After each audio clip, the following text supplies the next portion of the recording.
이번 정부는 기본적으로 주식을 그렇죠. 띄우고 싶어 해요. 그러니까 유동성이 좀 많아져야 되거든요. 그러니까 유동성이 많게 하는 방법은 금리를 인하하는 게 가장 좋은 방법이에요. 아무래도 그렇죠. 대출을 받아서 뭔가 사야 될 테니까. 그리고 이제 하나 또 플러스 하면은 부동산으로 가는 돈을 주식으로 조금 옮기고 싶어 하는 것들이거든요. 주식으로 돈을 벌게 되면은 이분들이 주식만 계속 사기보다는 에셋을 중간에 한번 파킹을 하려고 빼려고 하거든요. 네. 그런 것들이 결국은 또 부동산으로 가요. 그래서 아마 당장은 주식으로 가는 것처럼 보이겠지만 부동산에도 3쿠션이라고 할까요? 한 번, 두 번 해서 조금은 가게 될 것이다. 그렇게 네. 예측은 하고 있습니다.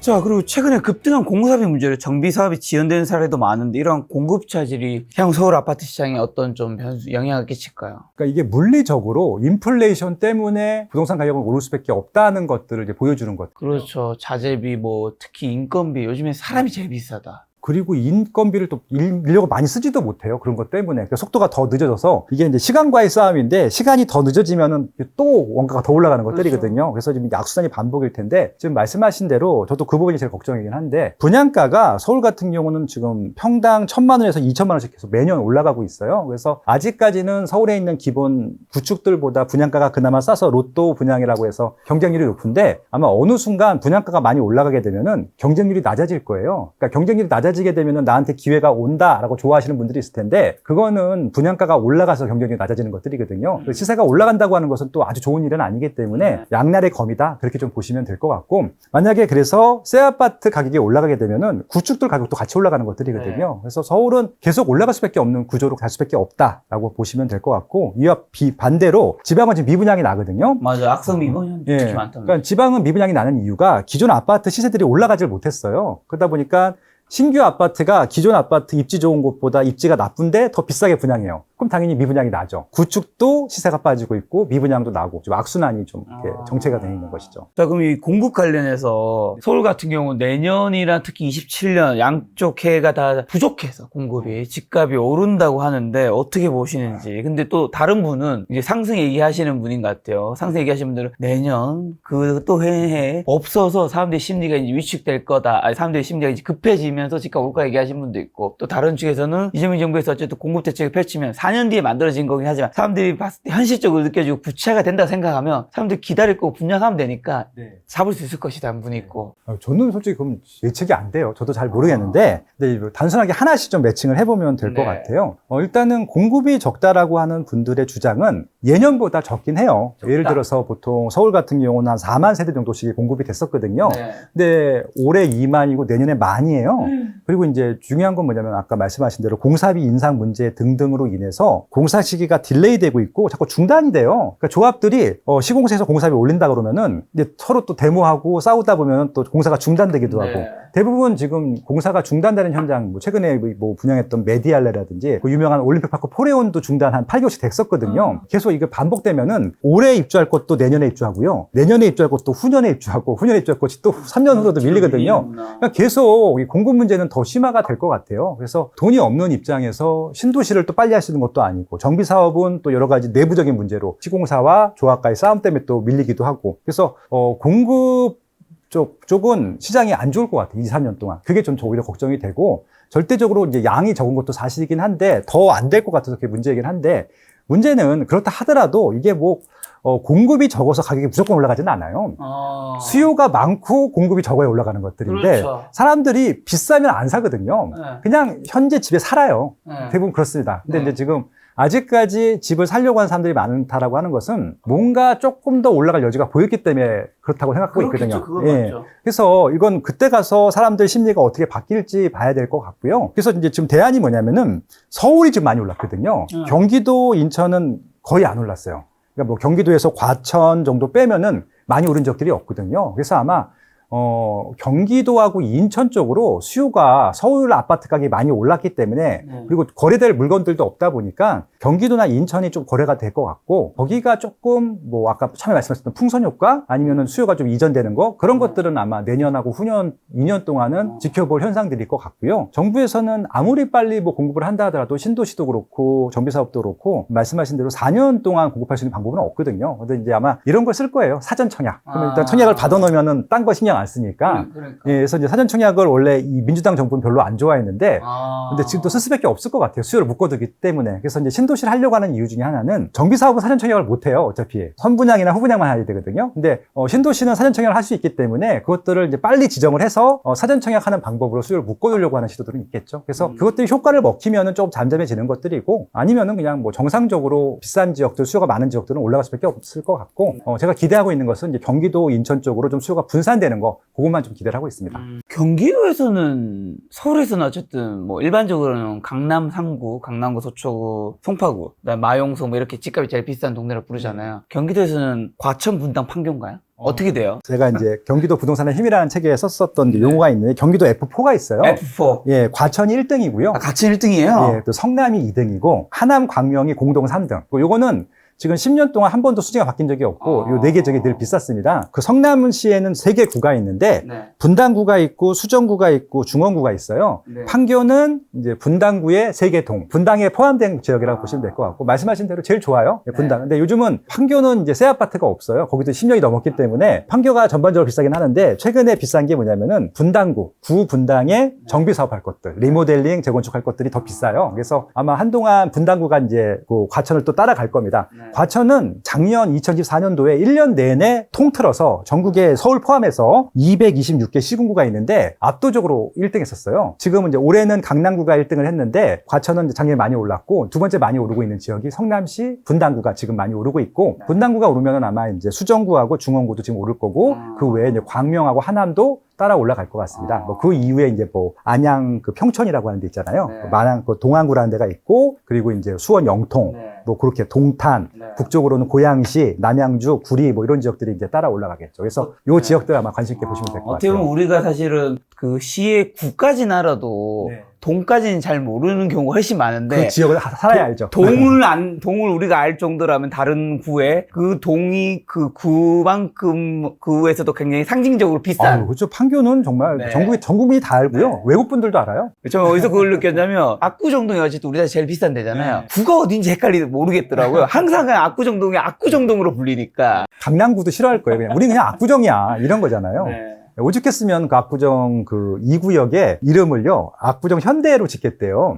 예, 근데 웃긴 건 뭐냐면은 그때 이제 수주할 때 시공사가 현대건설과 삼성물산이 둘이 붙었었는데, 삼성물산이 수주를 해도 레미안 붙여야 되잖아요. 압구정 현대아파트로 하겠대요. 예, 그게 로열티가 있어서. 로얄티가 있으니까. 예. 그 기존의 그 상징성 가져가고 그렇죠, 싶으니까. 그렇죠. 재밌네요. 예, 지금 말씀하신 게 되게 중요한데, 그 동명이 고유명사 상품명이 되면은 프리미엄이 되게 높은 지역이라고 보시면 돼요. 자, 근데 정부가 종합부동산세, 이거 얼마 전에 나왔던 기사인데, 공정시장 가입 비율 현재 60% 80% 상향하는 방안을 유력하게 검토하고 있다고 하던데, 요거 언론사에서 나왔기 때문에 저는 뭐 이상한 기사는 아니라 생각하는데, 어쨌든 유력하게 검토하기 진짜인지, 그리고 만약에 이게 비율이 인상되면 또 어떻게 되는 걸까? 이거는 이제 윤석열 정부에서 내린 거거든요. 이재명 정부의 기본적인 기조는 부동산뿐만이 아니라 주식도 마찬가지고 모든 세금들을 윤석열 정부 이전으로 돌리는 겁니다. 법인세도 올렸어요. 24%에서 25% 올릴 거고요. 그리고 이제 주식 같은 경우도 거래세 내렸었는데 거래세 올리고 있고, 분리과세 하는 것도 애초안보다 더 올리고 있거든요. 그래서 주식 쪽도 좀 계속 올리고 있고, 부동산은 말할 것도 없고, 이제 실질적으로 60%에서 2021년도에 95%까지 올렸었거든요. 그래서 아마 이것들을 윤석열 정부 때 60%까지 내렸는데 다시 올리는 것은 좀 확정이 돼 있다고 보고 있고, 다만 이제 간을 보고 있는 거죠. 이 기사 퍼뜨려 갖고 한꺼번에 60에서 80으로 올리게 되면은 이제 반발이 심할까봐, 조세정이 나올까봐, 아마 제 생각에는 이제 80%를 제시한 거 보니까 70%까지는 올리지 않을까. 이게 서로 보통 타협들을 하거든요. 어쨌든 올리려고 하는 밑그림. 예. 그래서 이번에도 이제 분리과세 하는 게, 그 이소영 민주당 의원 같은 경우는 한 20%대를 제안했는데 45%를 또 민주당이 제안했거든요. 타협한 게 35%였거든요. 그래서 얘네들이 이런 식으로 일을 하는구나. 그래서 80%를 제한했기 때문에 제 생각에는 한 70% 정도 선에서 올리지 않을까라고 예측을 해보고 있습니다. 이걸 올리게 되면 또 어떤 분들은 집을 가지고 있는 자체 부담이 되기 때문에 집을 가진 사람들이 팔고 싶어질 것이고, 그 다음에 사고 싶어하는 사람들은 나중에 이거 가지게 되면 너무 세금 내금 안 오니까 부담되니까 이제 집 매수세도 꺾인다 하고, 어떻게 보세요? 저도 그렇게 됐으면 좋겠어요. 개인적으로. 정말. 왜냐면은 강남 같은 경우는 저도 과도하게 좀 비싸다고 생각합니다. 공감하고요. 근데 이제 최근 2, 3년 동안 강남으로만 수요가 다 몰렸거든요. 너무할 정도로 많이 올려서 있어서 30평대가 50억 이하가 아예 없어요. 강남구에는 70억에서 100억 사이에서 왔다 갔다 하거든요. 재건축 같은 경우는 70억이 넘어가기도 하고 이제 그렇게 됐던 이유 중에 하나가 세금이 좀 내려와서이기도 한 것 같아요. 만약에 문재인 정부 때 그 공정시장가액이 95%까지 올라간 적이 있었거든요. 네. 그 정도 정부세면은 그렇게까지는 안 올라갈 것 같기도 하고요. 아마 이게 좀 올라가게 되면은 부담을 느껴서 팔려고 하시는 분들이 있을 텐데. 근데 이거 좀 주의하셔야 될 게 뭐냐면은 문재인 정부 때는 2019년도에 그걸 왜 그렇게 올렸냐면은 다주택자들 보고 팔라고 압박을 한 거였었어요. 네. 실제 팔았습니다. 그래서 네. 2019년도 6월 달까지 유예 기간을 줬거든요. 그때 많이 파셨어요. 실제로 시세가 빠지기도 했고. 그래서 그때 강남구에 진입하셨던 분들이 제일 해자였었죠. 그래서 이제 이번은 이제 좀 사정이 다른 게 뭐냐면은 문재인 정부 때는 다주택자가 많았었고 실질적으로 그것을 정리해 가면서 이렇게 압박을 하면서 했었는데 지금은 1주택자예요. 이걸 팔고 어디 가야 되는데 이분들이 갈 데가 없어요. 그러니까 이제 세금을 아마 수용을 할 것 같고요. 수용하면서 버티겠죠. 만약에 내가 집 한 채밖에 없어라고 하시는 분들은 세금을 못 내면 팔겠지만 지금 이 정도 주택에 1주택 하시는 분들이 돈이 다른 쪽보다 많을 거잖아요. 그러면 이 정도 세금 낸다고 하면 다른 데서 들어올 수가 없어요. 이 지역에 사시는 분들이 그나마 가질 수밖에 없기 때문에 그래서 2019년도, 2020년도 문재인 정부 때와는 사정이 좀 다르다라는 말씀만 드리고요. 이것 때문에 시세가 조금 조정될 수 있지만 단기적인 것뿐일 것 같고요. 매물이 나올 수도 있겠죠. 왜냐하면 이제 다주택이 또 있을 수 있으니까 그런 분들은 아마 이제 자녀한테 증여를 하거나 상속을 하거나 이런 문제들이 좀 많이 빈번하게 일어날 것 같고요. 최근에 이제 부동산 세무 담당으로 하시는 세무사분들 최근에 만나봤는데 최근에 와서 증여, 양도 이쪽에 대한 문의가 많이 들어왔대요. 세금 부담을 느껴서 아마 일찍 증여를 하려고 하는 수요들이 좀 증가한 것 같다. 그렇게 보고 있습니다. 자, 지금 6.27 대책이 시장에 많이 흔든 것만큼 지금 한마디로 정부의 방향이 굉장히 중요할 텐데 향후 부동산 정부의 정책 방향 어떻게 전망하세요? 아마 부동산 쪽은 계속 세금을 강화할 것 같고요. 네. 그리고 이제 그거는 이제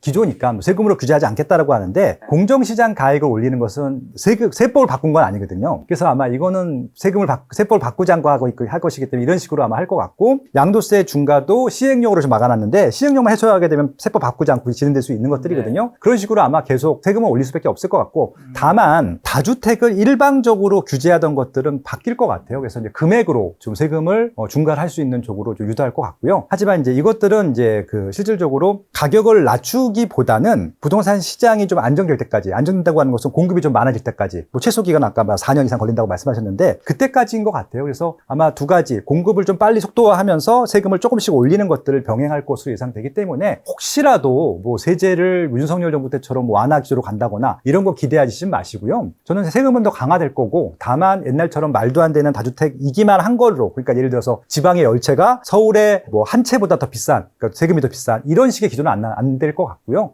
이제 서울에 좀 고가 아파트들이 문제가 되고 있다고 보니까 이제 그런 것들에 대한 세금은 조금 올릴 수 있다. 그 정도로 아마 세법 같은 거 좀 기대하시면 될 것 같고 지금 좀 준비하시면 될 것 같고요. 대출도 많이 안 나올 것 같아요. 왜냐하면 지금 6.27 대책도 효과가 크다고 자책을 하고 있기 때문에 이 좋은 평가를 받고 있는 것들을 엎을 것 같지는 않거든요. 근데 다만 지방은 만약에 대출이 안 나와서 집을 못 산다고 했을 때에는 거기는 좀 풀어줄 수 있을지 모르겠지만 서울을 풀어줄 것 같지는 않습니다. 그래서 기본적으로 지금 뭐 요 대출이나 세금 규제보다 완화가 될 거라고 기대는 안 하시면 좋을 것 같고 다만 공급이 좀 될 거거든요. 그래서 공급이 될 때 뭔가 좀 싸게 살 수 있거나 아니면 공급이 많아서 좀 주춤해지는 입지 좋은 곳들은 그때 뭐 갈아타기나 내집을 하시는 것도 방법이 될 것 같다. 뭐 그런 말씀 드리고 싶네요. 자, 한국은행에서 그리고 올해 기준금리 2번 인하했죠. 하반기에도 인하를 할 것으로 좀 전망되고 있는데 미국에서 연준에서도 얼마 전에 또 트럼프가 파월이랑 영상 보니까 옆에서 아주 압박하고 있더라고요. 깜짝 놀랐어요. 파월 굉장히 한거 부담 느끼는 표정이. 아니, 그거 저기 사무실 새로 고친 거 딱 네, 거기 예산서 갖고 오면서 이거 너무 비싸게 한 거 아니냐고. 사실 너무 웃겼어요. 이거 머리에 그거 공사모 쓰고. 이제 거기서 압박을 하고 있는데 어쨌든 뭐 연준에서 하반기에 금리 인하 몇 번 할지 모르겠지만 좀 한두 번 정도 할 거라 생각되고 한국도 당연히 할 것으로 생각되는데 금리 인하 본격화되면 부동산 시장의 전세 매매에도 어떤 영향을 미칠까요? 아무래도 유동성이 좀 증가하기 때문에 아마 이제 금리를 인하한다고 하는 것은 이제 두 가지일 텐데 이번 정부는 기본적으로 주식을 띄우고 싶어 해요. 그러니까 유동성이 좀 많아져야 되거든요. 그러니까 유동성이 많게 하는 방법은 금리를 인하하는 게 가장 좋은 방법이에요. 아무래도 대출을 받아서 뭔가 사야 될 테니까. 그리고 이제 하나 또 플러스 하면은 부동산으로 가는 돈을 주식으로 조금 옮기고 싶어 하는 것들이거든요. 자꾸 부동산 거래를 못하게 막는 이유 중에 하나가 주식 쪽으로 거래를 유도하려고 하는 그런 것들이 있기 때문에 기본적으로 주식 쪽에 돈이 더 많이 가긴 하겠지만 그래도 유동성이 가게 되면은 주식으로 돈을 벌게 되면은 이분들이 주식만 계속 사기보다는 에셋을 중간에 한번 파킹을 하려고 빼려고 하거든요. 그런 것들이 결국은 또 부동산으로 가요. 그래서 아마 당장은 지방은 주식으로 가는 것처럼 보이겠지만 부동산에도 3쿠션이라고 할까요? 한 번, 두 번 해서 조금은 가게 될 것이다. 그렇게 좀 바로 반응은 없겠지만 그렇게 예측은 하고 있습니다. 근데 금리 인하가 부동산 시장에 미친 파급력이 과거와는 좀 어떻게 다를까요? 예를 들면 지금은 어쨌든 6억 한도라도 이게 탁 묶어놓은 것도 워낙 강하니까 그렇죠. 금리 인하를 해도 그게 영향을 좀 덜 받을 수 있을 것 같아서요. 그러니까 이제 예를 들어서 이런 거죠. 뭐 6억 대출에 대해서 민감해하지 마시고요. 무슨 얘기냐면은 얘는 이자가 좀 낮아진 거잖아요. 그렇죠. 금리를 낮춘다는 게 내가 이자가 낮아졌기 때문에 이자가 낮아진 만큼 다른 걸 뭔가 더 할 수 있는 것들이거든요. 네. 예를 들어서 1금융권, 2금융권 대출은 막혔지만 단기적으로 쓰시는 분들은 이제 P2P 대출도 써요. 그런 것들에 대해서 여기는 이제 풀로 받고 여기 조금 더 받을 때 이쪽을 쓸 수도 있는 것들이잖아요. 이자를 더 내면. 왜냐면 이쪽에서 이자 세이브한 걸로 이쪽 이자를 낼 수 있으니까 집을 살려고 하는 사람들은 어떻게 맞출 거예요. 이제 그렇기 때문에 바로 직접적으로 막 부동산이 올라가지는 않겠지만 시간 걸려서 반영이 될 거라고 좀 보고 있고요. 어차피 지금 대출이 막힌 상황이기 때문에 금리가 내려간다 하더라도 부동산 쪽으로 오지는 않고요. 또 하나 뭐냐면은 또 주식으로 갈 수밖에 없는 이유 중에 하나가 가상금리를 내리지 않아요. 그러니까 은행권에서도 부동산 담보대출은 금리를 내리고 있지 않거든요. 그래서 오히려 더 올렸습니다. 상반기 은행들 4대 은행 실적이 나왔는데 사상 최대 매출에 사상 최대 순이익이 났어요.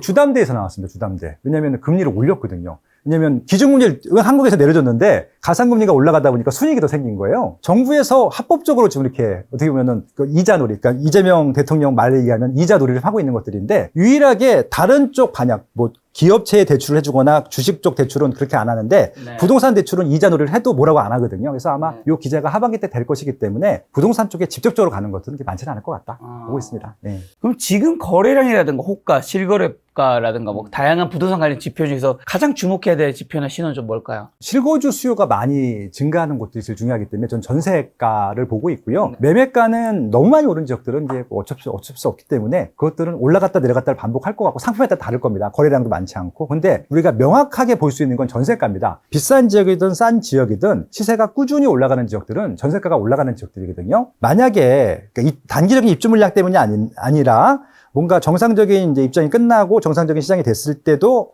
전세가가 올라가지 않는다라고 하는 것은 거기는 이제 문제가 있는 거예요. 그러니까 지금 매매가도 비싼 거고 전세가도 비싸다고 보시면 되는 것들인데 전세가가 알게 모르게 꾸준히 올라간다. 이런 지역들은 계속 올라가는 지역들이고 수요 대비 공급이 부족한 지역들이거든요. 많은 분들 뭐 제 사이트나 강의할 때 말씀드리지만 향후 한 2년 동안은 전세가만 보라고 말씀드려요. 자, 그럼 이런 모든 것들 분석을 토대로 종합했을 때 올해 하반기랑 26년 내년 수도권 부동산 집값 좀 어떻게 될까요? 지금 기조에서 크게 달라질 것 같지는 않고요. 뭐 신고가가 미미하게 몇 개씩 나오는 가운데 서울에서도 중하위권 입지들은 조정이 될 것 같고요.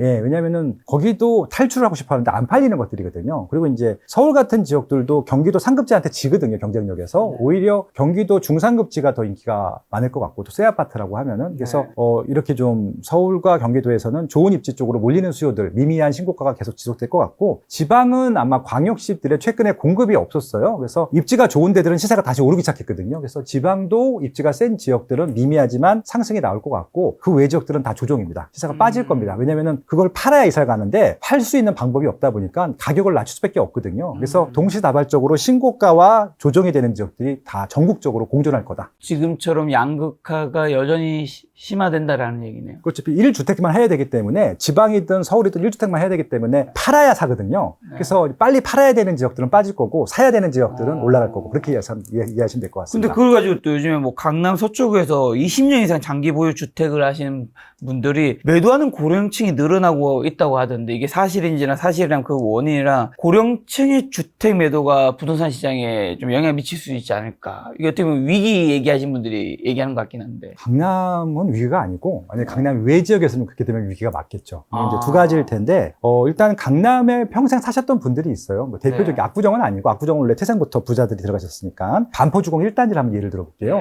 반포주공 1단지는 760만 원에 분양을 했었습니다. 71년도에 그 31평을 76만 원, 760만 원에 분양을 했었는데 그때 들어가셨던 분들은 돈이 없는 분들이에요. 주공 아파트였기 때문에. 예, 그 당시에 이제 압구정동 70년대는 몇천 했었는데 반포는 그때도 몇백 했단 말이죠. 그래서 이제 돈이 없는 분들이 이분이 한 80년 살다 보니까 이제 갑자기 집이 70억짜리가 된 거예요. 근데 만약에 이분이 추가적인 소득이 없어. 예, 살기만 했을 뿐이기 때문에 그럼 팔아야 되는 게 맞죠. 이런 분들이 파는 거죠. 그럼 이제 팔아서 뭘 하느냐? 근처에 있는 좀 이 가격대에 맞는 아파트를 사고 남은 돈으로 이제 생활비를 쓰시는 분들이 있죠. 그래서 예, 그래서 이제 그렇게 입지가 좋은 데들은 근처에 아파트를 사요. 사거나 아니면 임차로 가는데 여기는 올해는 집값이 많이 올랐기 때문에 크게 부담이 안 돼요. 근데 이제 정말 생활비가 없는 분들은 이 지역들이 아니라 이 지역이 그렇게 됐으면 좋겠는데 이 지역은 안 팔거나 팔아도 그 근처에서 이사를 가시는 분들입니다. 이해가 여러분 안 되시겠지만, 여기 팔아서 딴 데 가면 훨씬 돈이 많이 나는데 왜 안 가냐? 그러니까 뭐 예를 들어 경기도로 빠지면서 이제 20, 30억 챙겨가지고 이걸로 너무 편하게. 그러니까 저는 이제 리서처잖아요. 한국갤럽 조사연구소에서 이런 조사만 했기 때문에 이런 것도 결과를 잘 알고 있는데, 한 지역에서 한 20년 이상 살게 되면은 딴 지역 이사를 못 가요. 익숙해져서. 불편합니다. 그래서 반포 사시는 분들은 반포만 사셔야 돼요. 압구정 사시는 분들은 압구정 사셔야 되고. 그래서 되도록이면은 근처에서 집들을 구하거든요. 이게 한 지역을 떠난다는 것들이 굉장히 안 됩니다. 그래서 많은 이제 젊은 분들은 이제 거기 나이 많으신 분들이 팔고 나가라라고 하시는 분인데 그건 되게 잔인한 말이고 그렇게 얘기하시면 안 되는 게 여러분들 늙잖아요. 여러분들 보고 경기도가 살려고 그러면 못 살 거예요. 그건 어쩔 수 없는 부분들입니다. 제 어머니도 지금 양천구에서 사시는데 거기서 지금 4, 50년 사시다 보니까 저도 이사 가시라고 하는데 이사를 못 가세요. 집이 좋은 집도 아니야, 심지어는. 그냥 익숙해지니까 친구들, 생활 환경 그런 부분들이 있기 때문에 그래서 대부분은 그곳에 사신다는 것들이고 다만 나이가 들게 되면은 이제 혼자 남으신 분들도 많기 때문에 큰 집이 필요 없잖아요. 작은 집으로 가요. 그래서 그렇죠. 이제 50평대에서 30평대로, 30평대, 20평대로 이 정도 가는 것들이기 때문에 같은 지역 내에서 예, 움직인다. 보통 입지가 좋은 데들은 그렇게 하고 네. 입지가 안 좋은 데들이 있어요. 그러니까 예를 들어서 집값이 한 10년 동안 안 올라간 데들이 있습니다. 거기 이제 선택지가 두 가지인데 하나는 집을 팔고 전세나 월세로 가고 나머지 돈을 쓰는 경우가 있고 아니면은 주택연금을 가입하세요. 거기는 다도 한 100만 원, 200만 나오니까. 그래서 그렇게 하시는 분들이 있으세요. 그래서 어떤 경우든지 간에 이 은퇴하신 분들이 집을 팔아서 시장에 매물이 나온다라고 기대하는 것은 그럴 리가 없고, 그리고 이제 주거실태 조사에서도 그 결과가 나와 있고, 제가 이제 한국갤럽 있을 때 15년 동안 조사했던 미래주택 개발 조사라고 하는 것이 있습니다. 은퇴하신 분들한테 질문을 하는 것들인데 집을 팔 것이냐라고 질문하는 것들이 있거든요. 95%가 집을 안 팔겠대요. 그럼 이제 5% 팔겠다고 하는 것들은 아까 그런 이유들이거든요. 그래서 만약에 은퇴하신 분들이 집을 팔 걸 기대하는 것들은요. 네. 기대 안 하시는 게 맞을 것 같아요. 그러면 이제 서울뿐만이 아니라 핵심 지역 전반적으로 국내 고령자 자산의 80% 이상이 부동산에 묶여 있단 말이죠. 그래서 정부에서도 이제 주식으로 돈을 모으려고 하는 건데 이런 생계형 매도가 이제 앞으로 부동산 시장의 공급원을 좀 자리 잡지는 않을까요? 어쨌든 뭐 다른 지역에서는 이런 것들 파는 게 또 영향을 또 많이 끼칠 수도 있지 않을까. 근데 생각을 해보세요. 은퇴하신 분들은 오랫동안 그 집에 살았잖아요. 구축이잖아요. 네. 수요가 없습니다. 이건 서울서도 수요가 없거든요. 그래서 이것들을 재건축이나 재개발을 해서 뭔가 새 아파트로 시장에 내놓지 않는 이상 이것들은 선택을 못 받거든요. 서울도 지금 올라가는 주택들이 구축이 아니에요. 다 신축 아니면 신축이 될 것들이거든요. 그래서 이건 좀 분리해서 보실 필요가 있다라고 하는 것들이고요. 또 하나 뭐냐면은 외국과 좀 다른 것들이 미국과 비교해봐도 아시겠지만 미국은 연금제도가 잘 돼 있어요. S&P 500만 투자해도 평생 먹고 살거든요. 한국 분들도 그래서 S&P 500에 많이 투자하시는 것들이고 한국은 연금제도가 100 몇만 원 나오는 거 말고는 없거든요. 그나마 집이 있으면 주택연금 받을 수 있어서 뭐 비싼 주택들은 뭐 200, 300까지 받을 수 있고 저렴한 주택들도 한 100만 원까지 받거든요. 보탤 수 있기 때문에 주택연금으로 돌릴 만한 분들은 있을 것 같은데 쉽게 이게 시장에 나오지도 않을 것 같고 나온다 하더라도 젊은 분들이 좋아할 만한 주택 형태는 아닐 거예요. 입지도 그렇고. 그래서 이것들에 대해서 너무 큰 기대하지 마셔라 말씀을 좀 드리고 싶습니다. 자, 그러면 수도권 기준으로 했을 때 지금 무주택자, 1주택자 분들은 어떻게 되는 거죠? 기다려야 되나요? 지금 이제 조금 조정 국면이기 때문에 올해 좀 보시면 너무 많이 기다리지 마실 것 같고요. 왜냐하면 이제 호가가 많이 올라갔었잖아요. 그러니까. 호가가 올라갔다 빠졌으니까 만약에 이제 호가가 막 올라갈 때 옛날 전 금액이면 샀을 거야 라고 하시는 분들은 전 지금 사셔도 될 것 같아요. 다만 이제 좀 여기다가 물량이 좀 몰리는 지역들이 있거든요. 네. 거기는 확실하게 빠질 수 있거든요. 그래서 물량이 조금 많은 지역들을 전략적으로 노려갖고 내 집 마련이든 갈아타기 하시길 좀 바라고요. 상급지 갈아타기는 방법이 없어요. 그냥 아무 때나 하시면 될 것 같아요. 네, 두 가지 말씀드리고요. 또 하나 투자자들은 하지 마시고. 전 요즘은 다주택 하는 거 말리거든요. 네. 보따리 싸우고 다니면서 말리는데 두 채 이상은 안 하셨으면 좋겠어요. 세 채부터는 감당이 안 돼요. 세금 때문에. 왜냐면 계속 이 증세가 될 것이기 때문에 3주택 이상은 뭐 이거는 국민의힘이 정권을 잡아도 네. 규제를 완화해 줄 것 같지는 않아요. 네. 그래서 저는 1주택, 갈아타기 정도, 일시적 2주택 정도, 아니면 한 주택 갖고 있고 한 주택 그냥 월세 주는 정도, 네. 그 정도 가지고 세금 내시면서 투자하시는 건 모르겠는데 다주택은 하지 마시라 말씀드리고 싶네요.